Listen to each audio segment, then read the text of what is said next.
சரியா பிழையா விடை நீ சொல்லையா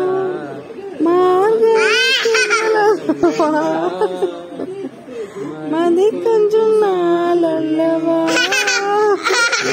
கண்ணன் வரும் பொழுதல்லவா